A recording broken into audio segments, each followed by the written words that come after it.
evening where we have some very important conversation that's going to take place. While the message on the board, as you see, reads 12 boards cancelled, marking mechanisms in college admissions, but is it actually just as much as this little caption says? Or is it life versus education that we have been talking about largely over the last few months? Well, I wonder at times what happens if there's a cricketer who's hitting sixes one after the other, but realizes there's no fielder available on the field. This is how our children feel right now. They are enthusiastic, they are ready, they are planned, they have put in months of training, of preparation, and suddenly to know that the boards have been cancelled. So, yes, most of them do feel that the fielders have suddenly gone missing from the field while their sixes are in place.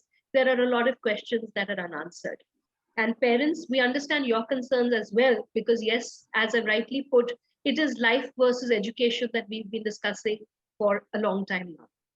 But before I introduce the panel and hold this session open, I'd like to put a little thought in everybody's mind who is going to be watching us live today or later who goes back to the recording, that when we talk about our country on a whole, when we talk about the Prime Minister or the Education Minister or the CBSE or the school fraternity, aren't all of us in it together? Aren't we all working towards one vested interest, and that is the student's best interest? Despite that, there is lack of faith, there is a lot of confusion, there is a lot of dilemma, and there are multiple questions being thrown at educators, especially who are working on these mechanisms. So without much ado, I would quickly introduce the very esteemed panel that we have here with us today to talk about the various concerns that may be running in the minds of students, parents, and educators themselves. We have with us Mrs. Malini Ranaran, an alumni of the Convent of Jesus and Mary School. Ma'am has studied from the Delhi University. She has done her MSc in chemistry, and then she went on to do her pre-doctoral studies in education and has an MA and MPhil degree to her credit as an educator. Ma'am has 30 years of service, and she began with the prestigious Convent of Jesus and Mary School, New Delhi, and taught at the Mothers International School for over a decade as well. Ma'am took over as a principal of the Army Public School Yol in Dharamshala in 1995, and an institute and dynamic educational leader that she is. She's also the founder principal of the Army Public School at Shankar Vihar. Ma'am currently chairs the NPSC with an august educational body with 189 leading public schools as its members. She's a resource person and trainer for the Faculty Development Research Center, which is FTRC, of the Army Welfare Education Society, and a mentor for principals of the 137 Army public schools across the country. She's the resource person for the Center of Excellence CBSE. Under her leadership, the school has won the coveted the International School Award by the British Council and is today ranked among the top 5 of the 137 Army public schools. Ma'am is also the recipient of many prestigious awards, as you can already see. The commendation by the GOC of the 39 Mountain Division, awarded the GOC in Sea Western Command Commendation for Excellent Services rendered in establishing and bringing up the new school at Shankar Vihar, and also the Chief of Army Staff Commendation by General Dalbir himself. Ma'am, it is an honor to have you amongst us today, and the whole platform is reflecting back all the joy and the happiness, the delight that we have in having this esteemed panel with us today. Next, I quickly move to somebody I greatly look up to and greatly love, and I will not mince my words here, Dr. Sudha Acharya, presently working as the principal of ITL Public School, an institution with the belief in inclusive practices wherein every child can learn and thrive. Ma'am has more than 30 years of progressive experience and accomplishments in the field of education, a postgraduate in economics, a gold medalist, an MPhil in economics, and an RCI qualified special educator. Ma'am has expertise in curriculum design, technology-based educational development, multi-criteria assessment and evaluation, multidisciplinary approach towards academics and co-curricular activities. With exceptionally wide knowledge and administrative skills in implementation, Ma'am has carved a niche on pedagogical inputs based on the theory of multiple intelligences, inclusive education, differentiated instruction styles, physical education curriculum, value-based integrated teaching, life skill development, and programs for teacher development and well-being. Awards and felicitations, there are many, as you can see, upper credit from the CBSE Teacher Award to the State Teacher Award, the International Excellence Award for Service to Disabilities by the Ministry of Social Justice and Empowerment, Dr. B.R. Ambedkar National Award, Global Human Rights Protection Award, National Human Resource Optimization. The list is endless. Ma'am also is the secretary with the National Press Council, which is NPSC. Ma'am, thank you so much for always being there with us, for always being there to provide very valuable inputs and information in the need of hour. This time for a change, we have a gentleman who's moderating this for us, somebody that is very revered and loved, Mr. Gautam Puri, well known as GP, our Vice Chairman and Managing Director at CL Educate. Sir holds a bachelor's degree in chemical engineering from Punjab Engineering College, Chandigarh, and a PG diploma in MA, that's Management Administration from the reputed IIM Bangalore. Sir has over 27 years of experience in the education sector. He has been a director on our board since incorporation and was last reappointed as the Vice Chairman and Managing Director with effect April 1, 2020. GP has previously worked with DAM Organic Chemicals in his initial journey. And talking of today, he's highly respected and much loved, not just as a teacher among the youth, but also celebrated as a speaker and faculty on subjects such as education, personality, leadership, and entrepreneurship. In the field of education and training, GP has rich and varied experience of over 2 decades, including in setting up and running schools, vocational training centers, educational publishing houses, edtechs, higher education, counseling, and coaching. Sir, we welcome you and thank you for taking out time to do this very crucial interview that would clear the minds of many. So I would like to now pass on the podium to you. Over to you, GP sir, and to both the lucky ladies.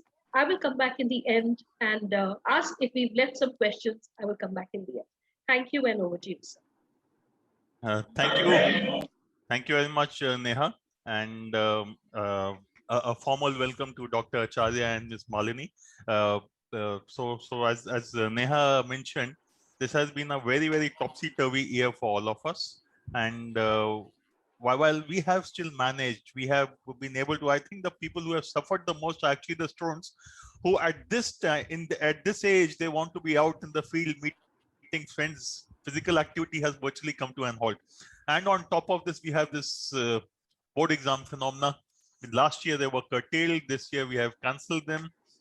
So let me try to address some of the questions take up some of the questions which we have been hearing from a large number of parents. Okay? So Malini ma'am, let me start from you. Couple of things. One, was cancelling the boards the only option? And if this was the only option, why was it delayed to such an extent? Because when 10th boards were cancelled, 12 boards could have been cancelled at that point of time itself. Okay? Why do you think this happened? So, GP, thank you first for having me on the panel. Great opportunity to connect with so many parents at the same time, along with the children. Looking at any decision on the hindsight, there can always be so many options that we can discuss and talk about. But I would like to take you back on a flashback to the time that we were in the month of April and May. Over 3.5 lakhs deaths. The country was taken by surprise, or rather shocked at what was happening, because they were not prepared for it. More than 40% of those deaths were actually because of the second wave. And there were so many stakeholders here who had a pitch on this CBSE exam. So if we look at parents, after seeing what was happening in the environment, the COVID-19 being even more virulent and so infectious, they didn't want to take the risk of sending the children to school, and their movement was actually gaining a lot of momentum. And coming to the children, of course, you talked about the children preparing so hard and all of that, but there was a deep sadness. They were emotionally drained. The children had lost their parents, their near and dear ones. So while we always said, they were all ready, it's a good idea for them to take the exam, but the emotional aspect of it was, we couldn't have neglected that. And coming to the CBSE, all of us as CBSE principals, lot of us agreed to the fact that these exams were essential. And in fact, Sudha and I were one of those who actually voted for the exams to be there at a later date when everything was safe, because these are high stake exams for the children. These actually determine where the child would be in the future. And these are those reliable, highly validated exams internationally. These are the scores that the children carry with them when they go for admissions anywhere. So to negate these exams, and CBSE trying so hard to, accommodate, make a lot of accommodations to ensure that these exams were held at that point in time, when so much was happening and when the pressure was mounting from all sides. I think the Prime Minister came in at the right time to give closure to what was happening. It was basically an act of closure to the uncertainty, to the anxiety that the general environment was suffering. And you won't believe, at that, the children actually, children being children, there was huge jubilation. But after that, that big huge pang of anxiety as to what is going to happen to us now. So I think the decision was taken at the right time, after a lot of brainstorming at the highest level. So today to say, no, we could have always had it, see, now it's all okay, is not a right thing to do, because the circumstance at that time required that closure for the children. So from the point of view that it brought closure to an uncertainty, yes. But could it have been done a little earlier? One couldn't be sure, because we were all in a state of readiness. All the schools were getting ready to be centers, and we wanted this to happen. And CBSE also was trying very hard to make it happen, just for the sake of children, not for anything else, because children's interest was important. And this was a common exam which actually gave them the platform, the common platform on which all of them could be graded and evaluated. Yeah, Right. I suppose that kind of more or less No. touches on what the thought process was. Yeah, and in fact, Malini, in fact, I am one of those people who is a who has a strong belief in that exam should be conducted. But for the change, this time I was also on the side and saying, oh, maybe this is not the right time. And as you said to me, the bigger thing was, in some of the families, children have, even if they have not lost their parents or there's not been any misfortune, the fact is they were not in the right state because someone within the family was suffering. But that brings me to the next question, and Dr. Acharya, I'll come to you on that.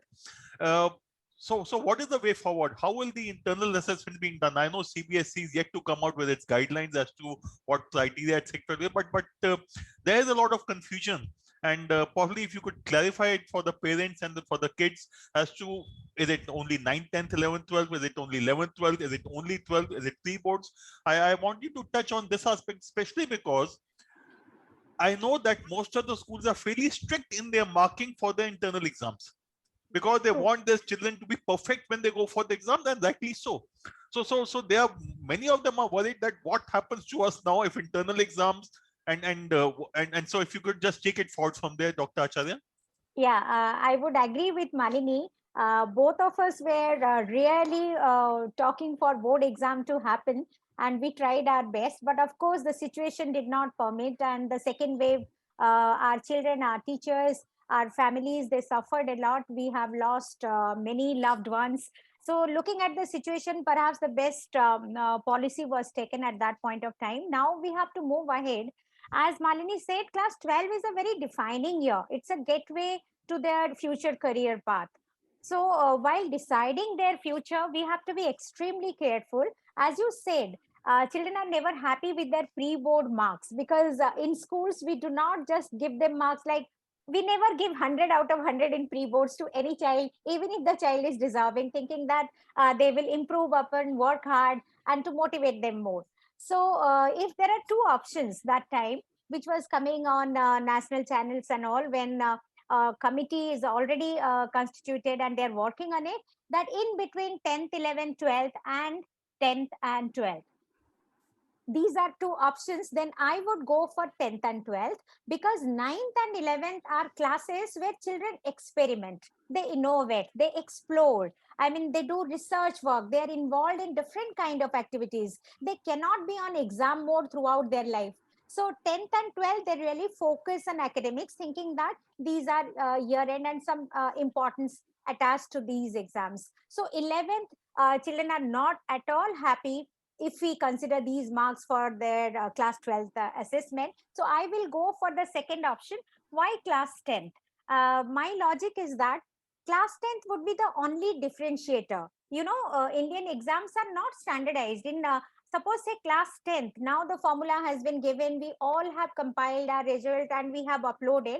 It is only because CBSE somehow standardized few exams, like all the schools have conducted PT1, periodic test 1, midterm and pre-board and internal assessment. We have uploaded. So we know certain examinations every schools have done. But for class 12, these are not at all standardized. So what I believe, while I was talking even with Odisha Dialogue, another platform which deals with rural schools also, they said they could not conduct any exam, but one pre-board they have conducted. So in class 12, almost every school, they have conducted one pre-board. So why class 10th is a differentiator? Because that is child's historic performance, own historic performance. And while we consider school's historic performance, like last 3 years profile of the school, the child may ask us why I should be assessed on the basis of school's historic performance. Why not my own? So that's why class 10 is very, very important there. And class 10 mark sheet is the only standardized, validated document which we have. Right. That's the public examination which every state board, any kind of board, they have taken. This batch has taken class 10 board exam, whatever board they are from. So that is only validated and standardized, because if class 12th marks are alone taken, then internal assessment, of course, we have practical, we have pre-boards, but result can be very well tweaked. You know, the toppers will not come on the top. So some parents may influence, somewhere some political influence on the school. So the result can be tweaked. So to cap the result, class 10 has to be considered, and class 12 practical and class 12 pre-board at least. If CBSE says us no midterm and pre-board or 12th, these two exam has to be taken, it's fine. But my formula is 20% class 10, 30% practical of class 12, and 50% weightage to different exams which have happened in class 12 throughout the year. So 80% weightage we are giving to class 12, of course, 20% just to differentiate, because a child who has secured 50% in 10th cannot secure 100% in 12th. So that's why it will be a differentiator. So that's why 10th and 12th will be the ideal combination. Right. That's well put, because the 10th being a differentiator, standardized exam definitely makes eminent sense. But that brings me to the next thing. The fact is that that lots of students, whatever we might say, will still come back and say, I could have scored more if there was a board exam. So Malini ma'am, there's a proposal, or there's a proposal which is going around which says that maybe we should conduct another round of board exams, maybe 3 to 4 months down the line, for the kids who want to have another chance. Where do you stand on this? You know, GP, this is not a new concept for the CBSE. Actually, you know, the parents are hearing it for the first time, maybe, but it is not a concept which is new, because CBSE has an alternate step for the children who always found that exam was not to his satisfaction. So the chance of improvement was always given. But only thing is, the improvement exams used to be held the next year, the subsequent year, and then the child would have to drop a year and take it. But in a unprecedented, you know, one of its kind, child sensitive move, CBSE had just announced before all this pandemic actually happened that they could take the exam for improvement right in the same year, and with the compartment exam, so that, you know, the child didn't lose any academic time. And just to add to what you're saying, because they have already prepared, another 1 month of preparation will get them where they want, and at least the child would not feel that I was shortchanged because of an external situation. Absolutely. But let me add a question to this. because now we are in a situation where all schools will have to share their data past, present with the CBSE, because now do you think all the schools are technologically and infrastructure wise and people wise ready for it? I know the good schools, the schools in metro cities especially, and schools outside, many of them will be able to do it. But what about the schools which are in the smaller towns who have lack of infrastructure, large number of government schools, for example? Do you think they will also be able to share the relevant data in time with CBSE? In fact, the historical data that Sudha talked about is what is being provided by the CBSE themselves, right? That's right. So that is not the data that we are culling out at our end. But the data that CBSE has now requested to upload before the 28th, because that is the next announcement that has been made Right. for uploading of the practical assessment data. This is again, coming back to the CBSE initiatives right from 2016. CBSE has moved to the digital mode at a very fast pace, and this is what we've been doing, uploading practical marks for the past 3 to 4 years now. So Right. what CBSE has just informed is given a date of the procedure that we were Right. ready to do it. So CBSE has over 24,000 schools in India and another 250 schools abroad in 25 countries. So this is a practice that it's been following from 2016. So this is nothing new. Yes, Right. when the children have suddenly been told no exams, so everybody is now on a chill mode, but suddenly they've been called back saying your practical exam would now be done on a viva voce mode. Right. So yes, it's taken them by a bit of surprise, but then I think this is the best decision because like Sudha said, 30% of their marks actually hang on this. Right. And we have different components for the practical, so all those components would be assessed by the external examiner along with the internal examiner. Right. So I think this is a huge chance for the child to show his preparation, her preparation, so that she gets the maximum that she can or he can. Yes, so that's a huge step forward Right. in the interest of the children. Right.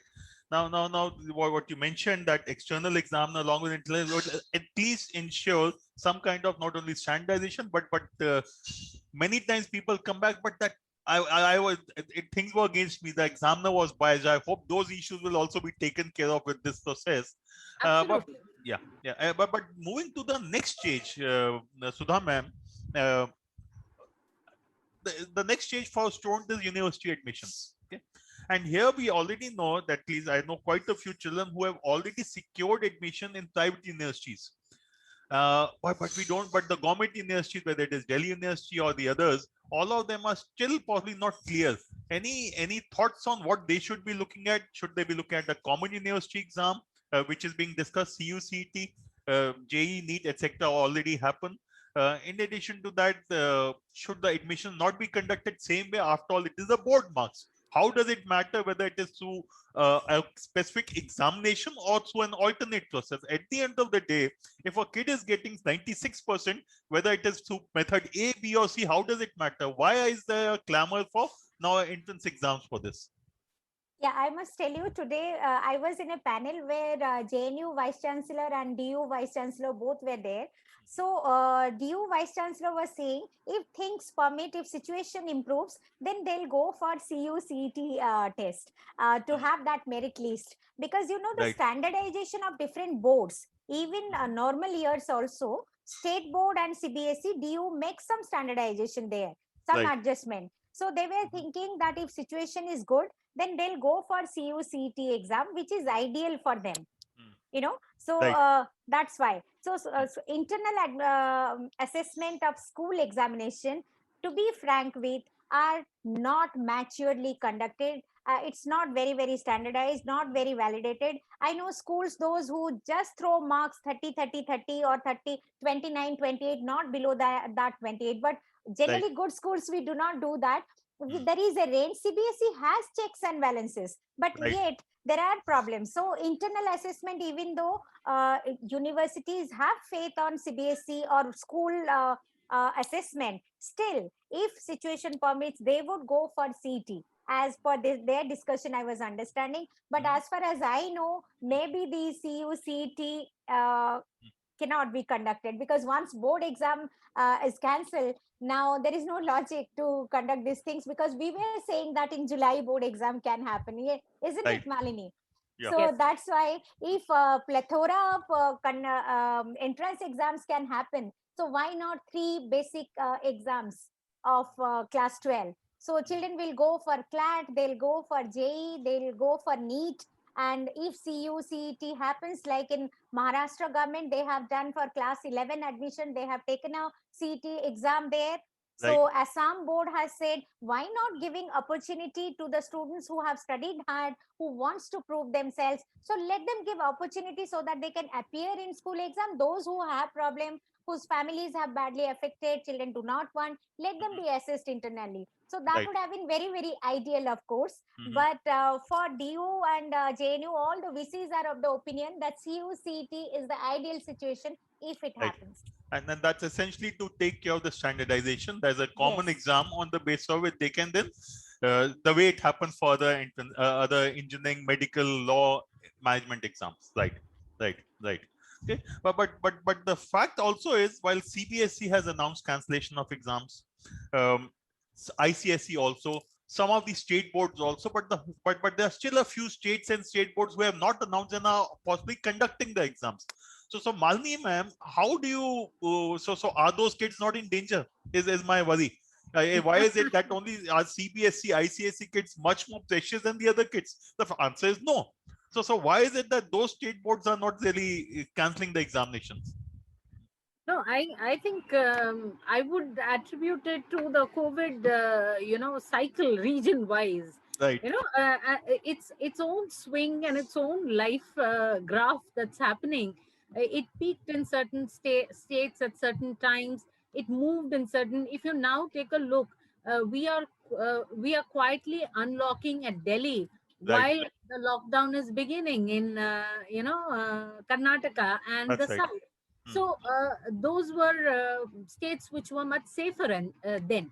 But having said that, we also need to remember that education is a state subject, and Right. therefore CBSE, fortunately or unfortunately, is a pan-India body, and it's got its wings all over. So for them to reach this common consensus and get agreement from every state was the biggest, one of the biggest challenges. And some states were opposed to it right from the beginning. Like Delhi was very clear in its stated, decision, Yes. saying we are not promoting it and we are not going to say yes to it. So ultimately, the decision was that we would move towards no exam, but that entirely depended on how the states looked at it. And Right. of course, some other states have been very exploratory.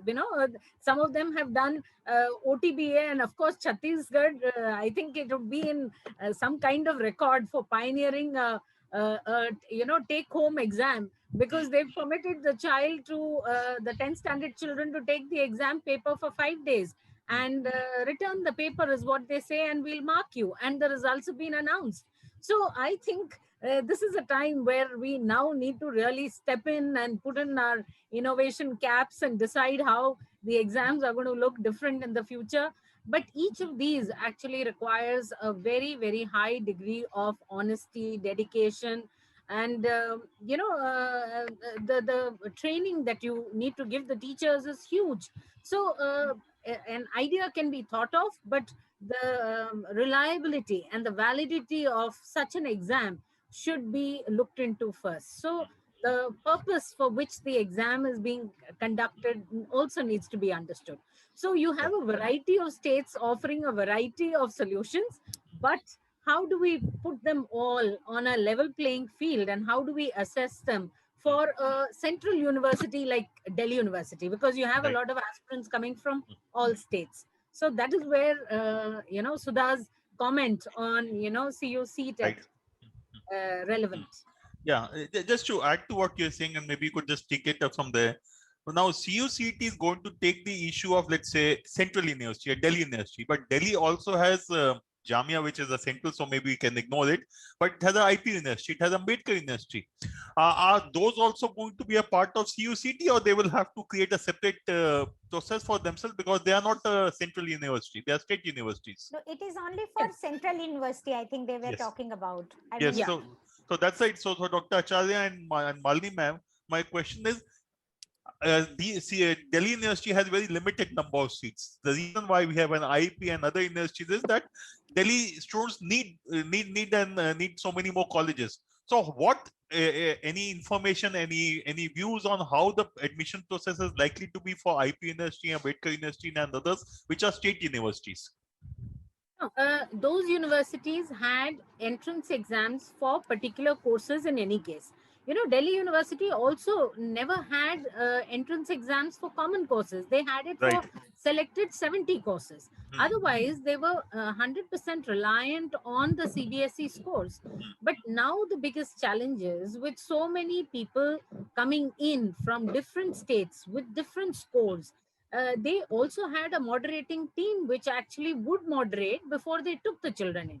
But Right. now the challenge is humongous, and they are in consultation. I'm sure they'll work out something because no direction has come in as yet. But like Sudha said, they are still in conversation. Though in a hurry, the moment the board exams were cancelled, they too cancelled all their exams. So the only recourse that all of us had saying, okay, maybe the children would get a chance to prove themselves in another exam is also not there right now. But the applications, the admission process is opening from the 15th of July. So Right. before that, I'm sure we will get some clarity. And they need to work out something because ultimately, you know, everybody coming with 100% cannot be accommodated in an SRCC or a LSR, because that seems to be the cutoff for the past few years. And just to add to what you're saying, nothing stops these universities also to take the CUCT or CLAT or whatever exam, national exams are being conducted. They could take their score, those scores, and do the admission on that basis. But I hope they announce well in advance so that the children can prepare for those exams. It should not come out as a surprise to them. you Okay? know, But- that's why the children are now from class 12 examination. The apprehension is towards the competitive exam or the entrance examination. So Right. there is no stoppage to their mental health issues and anxiety and fear Yes. and uncertainty. It's Yeah, not, it has not stopped yet. Yes, the only saving grace in this entire thing, Dr. Acharya, is that these exams, at least my feeling is, will not happen before mid-August. I would say maybe 20th August, 30th August, or first week of September. So that hopefully gives them sufficient time to prepare and get back to normal. Even if they take another couple of weeks to just calm themselves, get back to normal, hopefully they will be able to pick it. But Dr. Sudha Acharya, Malini ma'am talked about something very, very interesting, and I would want you to talk about it.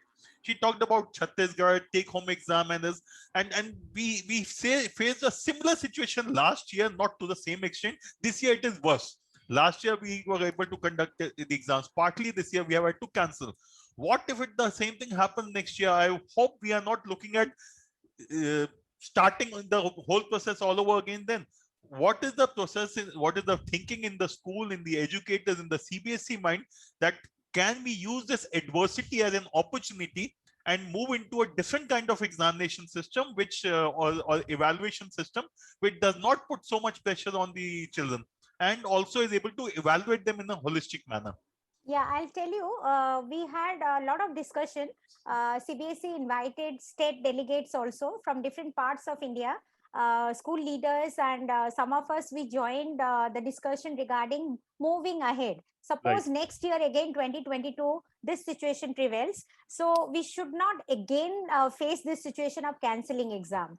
So there should be some standardization, and there are certain ways how CBSE should handhold us to assess the children systematically, standardized manner, and scientifically. So we will move towards, as Malini said, OTBA, like open textbook test or case based. Already we were moving. NEP focuses on holistic assessment only. When I talk about holistic assessment, it covers self-assessment, peer assessment, parent assessment, and teachers assessment. So how it can be done, even we are moving away from report card to holistic progress card.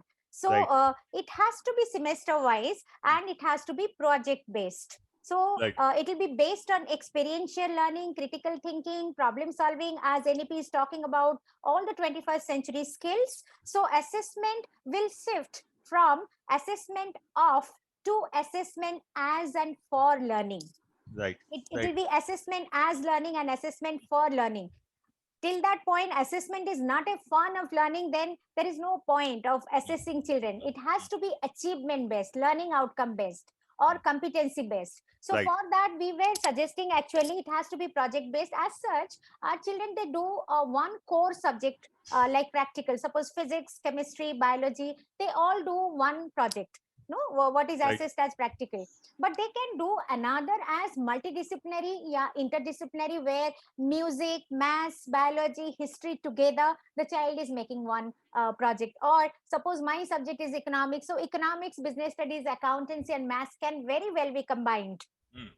That's And right. the child can himself or herself choose a topic around local, regional. I mean, what all infrastructure is available, what all local resources are available, and how the child can positively contribute towards the society also, the immediate environment. So we need not tell the child you have to do research on this. We can handhold, give rubrics, give guidelines. We can provide the website how the child can do research, and it has to be that way so that we can assess the child. And as Malini said, teacher training is crucial in this stage. For internal assessment to be standardized, we need to train our teachers. Asking OTBA question, I must give you one anecdote that most of the math teachers said that we don't know how to ask OTBA question. Every answer is available in the Google.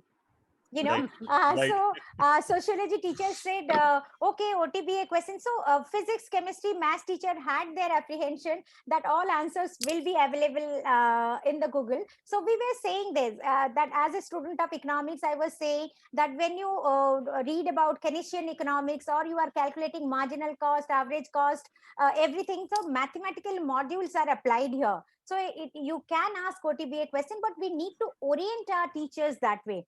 So Right. 2022, suddenly we'll see some CBSE handholding there. Exams will be standardized, 2 projects and semester based, and child's work, child's portfolio. A learner's profile has to be made right from kindergarten to class 12 to Right. focus on the growth or the journey of child throughout the school life. And the focus will shift from one high stake exam to the core concepts, clarity, understanding, application part. So Right. already CBSE is in that part. A lot of discussion is happening. And next year, certainly we'll be ready if the same situation happens. Right. Right. So the good news is that, God forbidding, if the situation repeats itself next year, we will not be in a similar situation. CBSE schools and the educators are already working on that process, and in the next couple of months, hopefully, maybe definitely in the next few months, we will be in a position where the overall assessment of the child Even will happen. one point I would like to stress here, it was discussed that suppose we take midterm exam. So CBSE Right. will give us a range. Suppose September 1st week to October 30th is the range. Right. If the situation permits, and then you take your midterm exam, CBSE can provide us question bank also. Right. Malini is also aware, as Sahode is also very collaborative effort. We are providing question bank to CBSE class 10 science, class 12, different subject, case-based questions Right. like that. So Right. we can get questions from question bank from CBSE, frame our own question paper. So it's standardized. Perfect. And takes midterm between September and October and Right. upload the marks. Right. Same thing can happen in January, February, like that. So Right. some standardization is brought Will about. happen. And then if board exam doesn't happen, then we are not in this kind of critical situation. And let me add one bad news for the students and parents who think open textbook exam is going to be fun. Let me tell them, open textbook exams or the assessment is the most difficult thing. I remember when I was doing my MBA at IIM Bangalore, the professor called all of us, said, yeah, this is your question paper. On Friday evening, Monday morning, you have to submit the answers. And what was the question paper? He gave us balance sheets of 2 companies each. Each one of us got balance sheets of 2 different companies. Do your assessment, do your analysis, and share it with me on Monday. What will you do with Google? You have to go through that data, analyze, and then come out. So the challenge from a student's perspective is, But the good thing is it is not memory oriented knowledge you can pick out. It is analysis, as you rightly said, it is application and analysis oriented.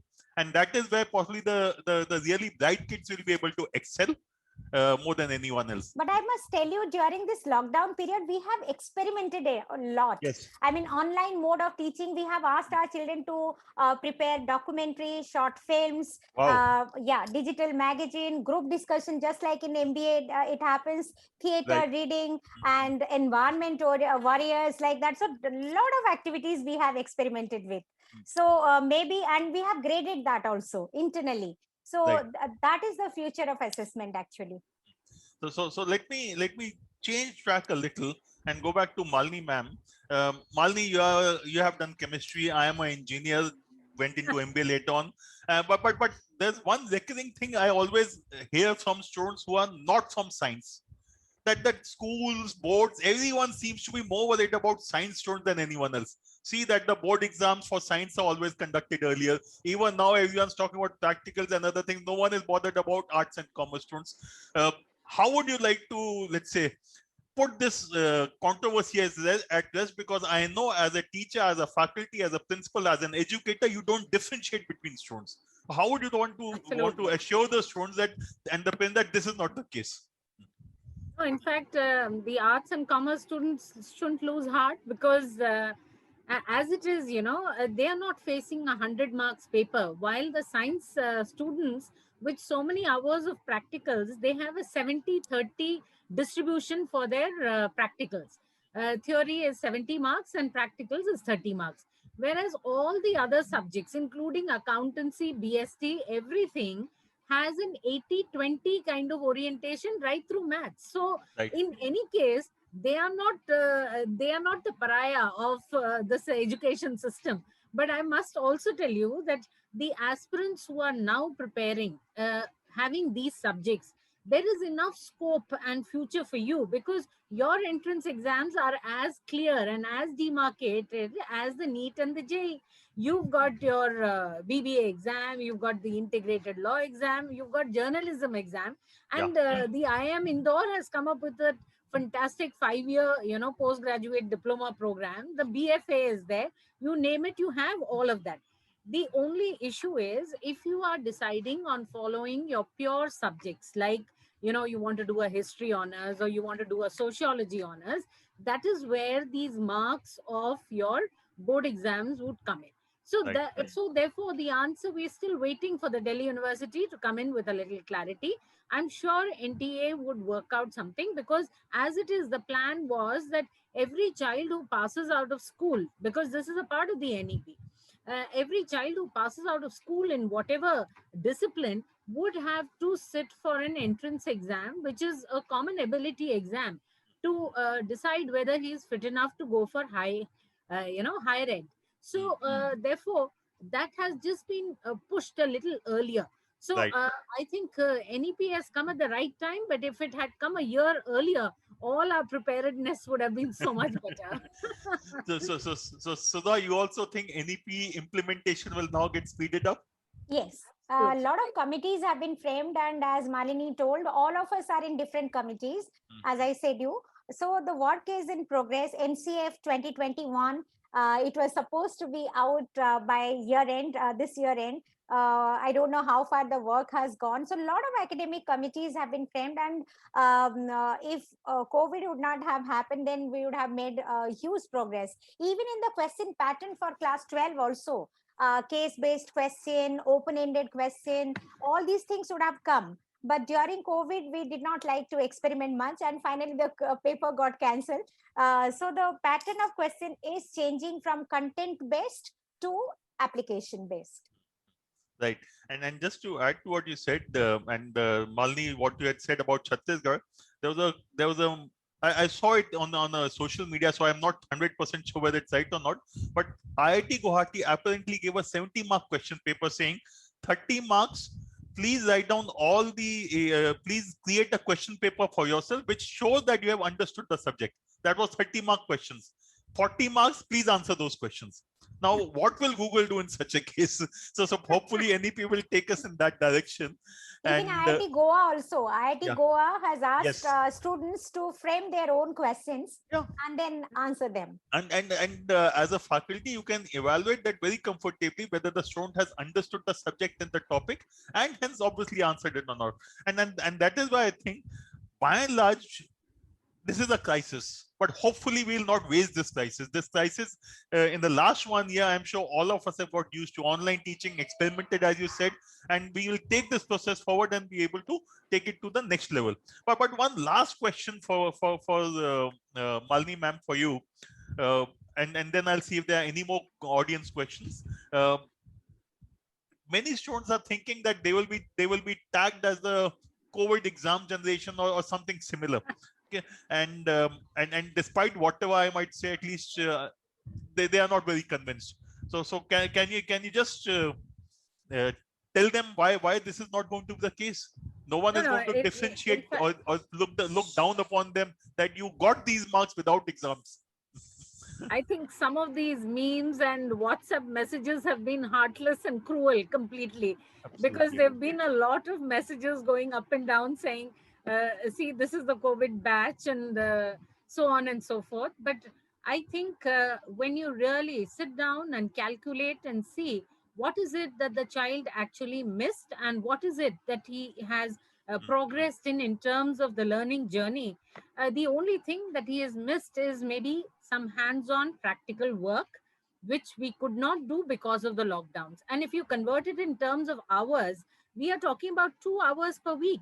Even if you Oh, assume that we are working 54 weeks per year, we are looking at just 108 hours of practical work, which every undergraduate course would let you know that the transition between 12th and any UG course, whether it is pure sciences or it is engineering or it is medicine, it transcends so smoothly.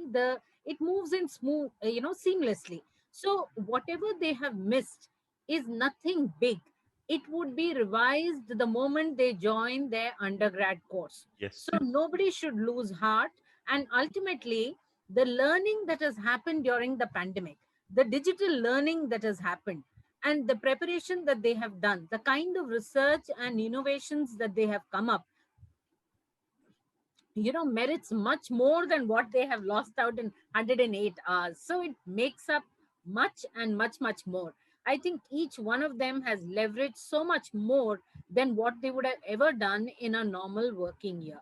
So, be it the teachers or the schools or the students. So, I don't think anybody is going to tag them as the COVID batch, because the COVID batch would be known for its, resilience. It will be known for its courage. It will be known for its emotional strength.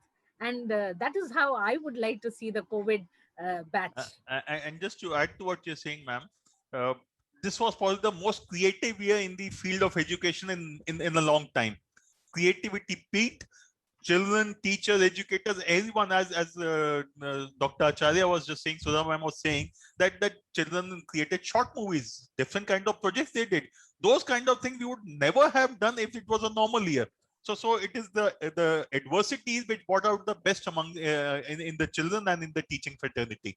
Okay, so completely in agreement with you. In the past also, when such things have happened, people have just moved on. No one will bother 5 years down the line that you got these marks with exam, without exam, because they are, while exam may not have been conducted, but assessment has happened, and that is the difference that they need to remember.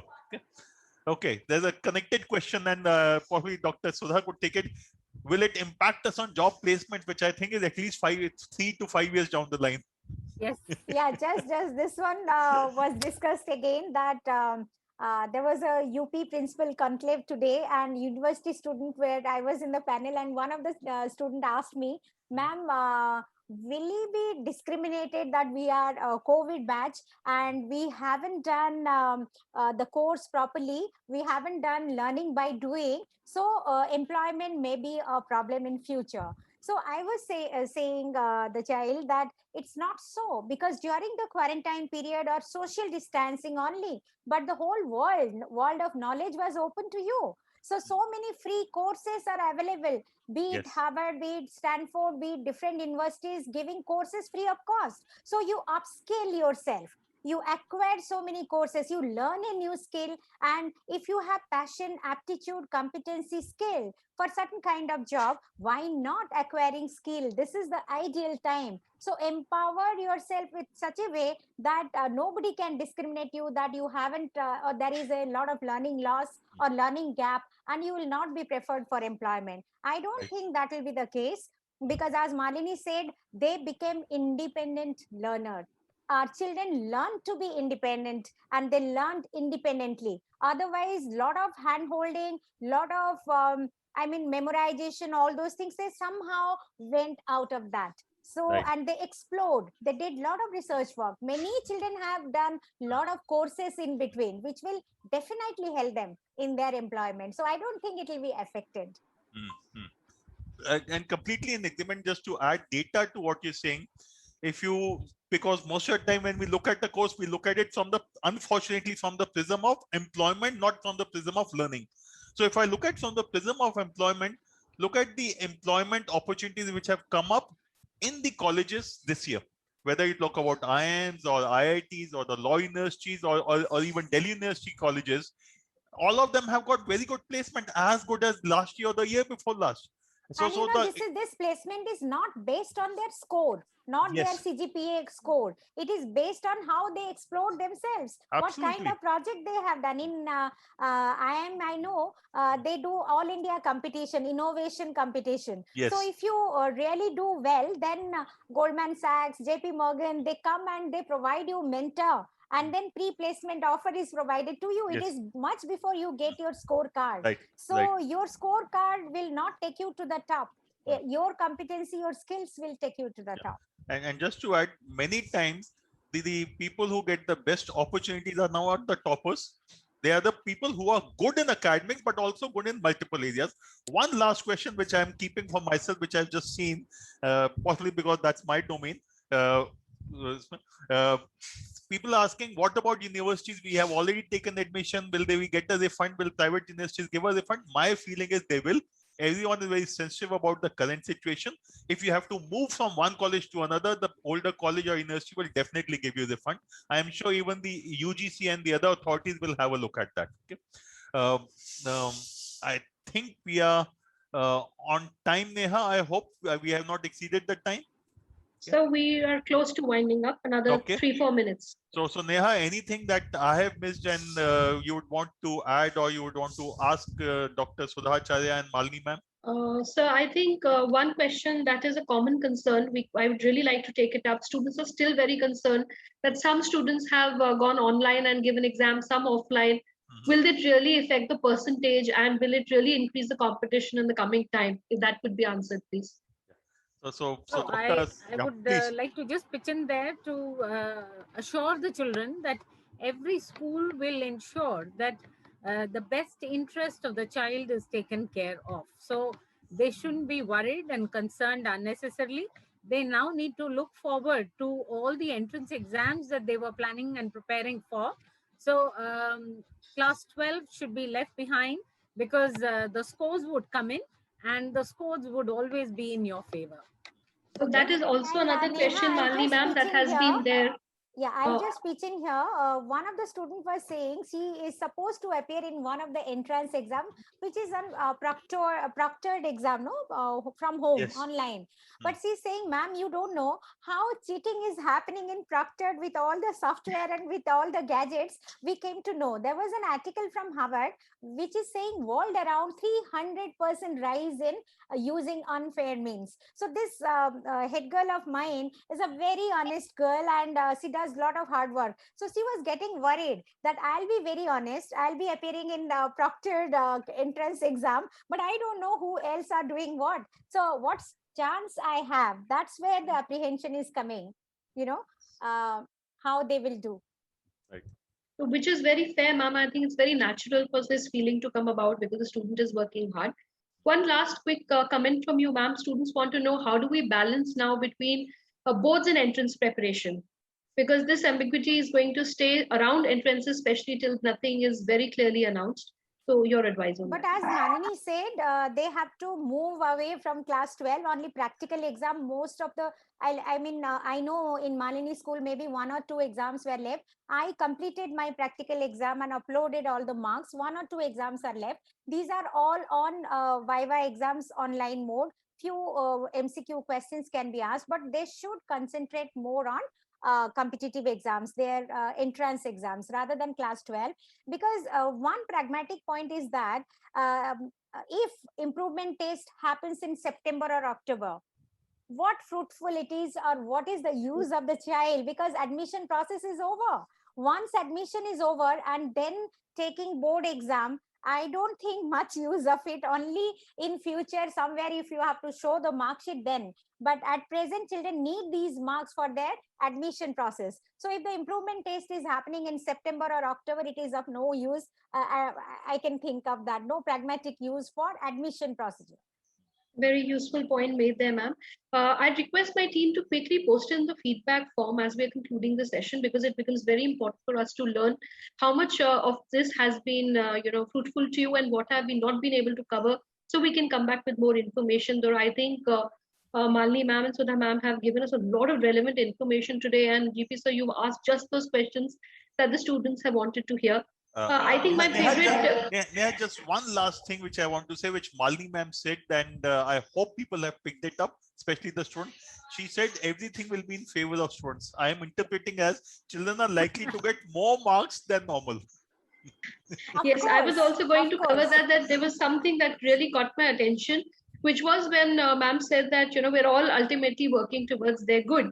And also when she said that the COVID generation actually would be looked at very differently, because they've learned something called adaptability, upgradation, punctuality, self-motivation, being there for classes on their own, keeping at their preparation, fighting all odds, being prepared for the worst. So I think what you've learned, students, is a lot of skill development and life skills that you've done over this period of time.